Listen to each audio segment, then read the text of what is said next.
2026년 1월 26일 월요일 매일 성경 묵상을 시작하겠습니다. 오늘 하나님의 말씀은 창세기 18장 20절로 26절의 말씀입니다. 창세기 18장 20절로 26절의 말씀입니다.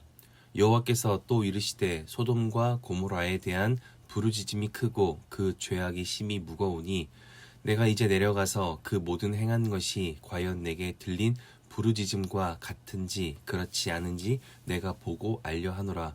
그 사람들이 거기서 떠나 소돔으로 향하여 가고 아브라함은 여호와 앞에 그대로 섰더니 아브라함이 가까이 나아가 이르되 주께서 의인을 악인과 함께 멸하려 하시나이까. 그 성중에 의인 50명이 있을지라도 주께서 그곳을 멸하시고 그 50 의인을 위하여 용서하지 아니하시리이까. 주께서 이같이 하사 의인을 악인과 함께 죽이심은 부당하오며 의인과 악인을 같이 하심도 부당하니이다. 세상을 심판하시는 이가 정의를 행하실 것이 아니니이까. 여호와께서 이르시되 내가 만일 소돔 성읍 가운데에서 의인 50명을 찾으면 그들을 위하여 온 지역을 용서하리라. 아멘. 오늘 큐티 본문이 되는 창세기 18장 16절로 33절의 말씀은 두 가지 내용이 소개되고 있습니다. 16절부터 21절까지의 내용은 하나님께서 소돔을 심판하실 계획을 세우시고 그것을 아브라함에게 설명하시는 내용이고 22절부터 33절까지는 아브라함이 소돔을 위해 대변하는 것을 기록하고 있습니다. 우리가 잘 알듯 소돔과 고모라는 하나님께 심판을 받습니다. 그만큼 추악한 일을 많이 해왔기에 아브라함도 이것을 반대하지 못했고 그저 23절의 표현처럼 의인을 악인과 함께 심판하시는 것이 옳지 않다고 이야기할 뿐입니다. 그런데 여기에서 아브라함의 잘못된 생각이 한 가지 드러납니다. 자신의 주변에 의인이 있다고 생각하는 것입니다. 창세기 13장 13절에 소돔 사람은 여호와 앞에 악하며 큰 죄인이었더라.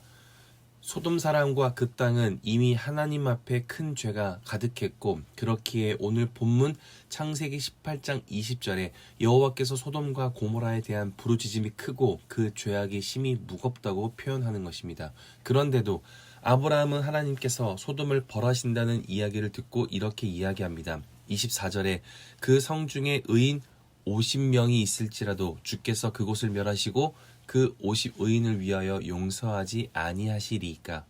하나님께 그 죄악의 소리가 들리고 그 땅에 죄악이 이미 가득한 것을 알면서도 아브라함은 50명의 의인 정도는 있을 것이다 라고 생각했던 것입니다. 그런데 이 잘못된 생각이 어떤 모습으로 이어지는가? 25절에 주께서 이같이 하사 의인을 악인과 함께 죽이심은 부당하오며 의인과 악인을 같이 하심도 부당하니이다. 세상을 심판하신 이가 정의를 행하실 것이 아니니까. 이것을 쉽게 말하자면 하나님은 세상을 심판하시는 분이라고 말씀하시면서 의인과 악인을 함께 죽이고 의인과 악인을 같은 사람으로 평가하는 것이 정의로운 것이 맞느냐? 하나님이 정의롭지 못한 존재라고 이야기하는 것입니다. 어떻게 이러한 자신감 있는 표현을 할 수 있었을까요? 그것은 자신의 주변에 옳은 것이 있다고 믿었기 때문입니다. 그러나 그때 하나님의 대답은 거절이 아니라 의인 50명이 있으면 벌하지 않겠다는 것입니다.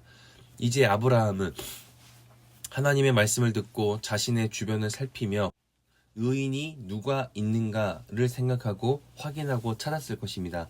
그러나 얼마 지나지 않아 이런 말을 할 수밖에 없었습니다. 28절에 50 의인 중에 5명이 부족하다면 그 5명이 부족함으로 말미암아 온 성읍을 멸하시리이까. 자신의 주변에 의인 50이 없다는 것을 알게 되고 이제는 45명으로 하나님께 다시 요청을 합니다. 그리고 45명이 40명으로 30으로 20으로 10명까지 내려가며 자신의 주변에 의인이 없던 것을 알게 됩니다. 오늘 말씀을 통해서 우리가 기억해야 할 것이 무엇인가 하면 하나님 없이 내 주변을 살피는 것과 하나님으로 내 주변을 살피는 것은 매우 다르다는 것입니다. 아브라함은 말씀과 상관없이 자신의 인생을 살폈을 때 의인 50명도 없을까 생각했습니다. 하지만 하나님의 말씀대로 의인이 50명이 있다면 온 지역을 용서하시겠다. 그 말씀으로 주변을 돌아보니 나와 함께하는 사람 중에 의인이 없었다는 것을 발견하게 됩니다. 그리고 또 말씀으로 살펴보니 45명은 있을 것이라 생각했는데 40명을 채우기도 어려웠고, 다시 살펴보니 30명, 20명, 10명까지 그렇게 말씀으로 다시 내 삶을 돌아볼 때마다 내 인생의 진짜 모습을 발견하게 된 것입니다. 이처럼 하나님의 말씀 없이 내 인생을 살펴볼 때에는 우리가 오해하는 것이 있습니다. 그래도 내 삶은 괜찮은 것이다 생각하는 것입니다. 그래서 내 주변에 어떤 것을 말씀으로 비교하며 돌아보지 않고 사고와 문제가 일어날 때까지 하나님께 관심을 두지 못하는 경우가 생각보다 많더라는 것입니다. 그래서 말씀을 통해 내 삶을 다시 살펴보는 것이 중요합니다. 말씀을 통해 내 삶의 주변을 살펴보면 내 인생에 부족한 것을 발견하게 되기 때문입니다. 그러니 오늘 말씀을 기억할 수 있다면 우리는 이것을 확인해야 합니다. 나는 하나님의 말씀으로 내 삶을 돌아보고 있는가? 그리고 지금 내가 하나님의 견인의 은혜를 받고 있는 것은 무엇인가? 우리는 삶의 어려움을 만날 때 아브라함처럼 하나님께 따질 때가 있습니다. 하나님이 어떻게 이런 어려움을 만나게 하시는가? 내가 그렇게 잘못된 인생을 살지도 않았는데 어찌 하나님은 나에게 도우심은커녕 이런 아픔을 마주하게 하시는가? 그러나 말씀 안에 잘 살펴보면 지금까지 문제가 없어서 이제 만난 것이 아니라 하나님의 견인의 은혜, 하나님께서 한번 구원하시기로 선택하신 성도를 마지막 순간까지 붙들고 지켜주시며 믿음을 잃지 않고 영원한 구원에 이르게 하시려는 그 견인의 은혜 때문에 우리가 오늘까지 잘 지켜지다가 그 죄와 그 믿음 없는 삶의 문제로 이제 아픔을 만난 것인데, 우리는 하나님의 참아주심이 무엇인지를 모르고 모든 책임을 하나님께 맡길 때가 있습니다. 우리가 말씀으로 우리의 삶을 늘 돌아보는 것이 이렇게 중요합니다.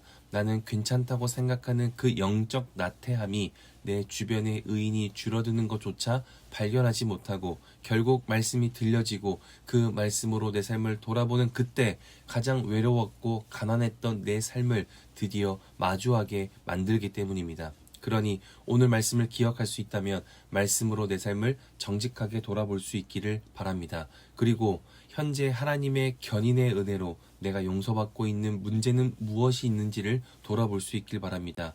하나님의 말씀으로 내 삶을 들여다보고 하나님의 참아주심의 은혜, 그 나를 비추어 보기 시작할 때 반드시 우리의 오늘은 하나님 안에서 가장 안전하고 회복되어지는 복된 하루를 보내게 될 것이라 믿습니다. 그렇게 오늘 하루가 하나님의 말씀과 상관없이 만족하며 살아가는 날이 아니라 하나님의 말씀으로 내 인생을 돌아보며 하나님의 말씀에 맞추어 살아가는, 그렇게 하나님이 지켜주시고 회복시키시는 내 인생의 가장 복된 월요일 될 수 있기를 주님의 이름으로 축복합니다.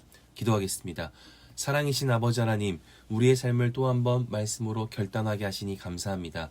내 인생에 하나님의 참아주심의 은혜가 있음을 깨닫게 하시니 감사합니다. 오늘 하루 말씀으로 내 인생을 돌아보며 하나님 안에서 안전과 회복을 경험하길 원합니다.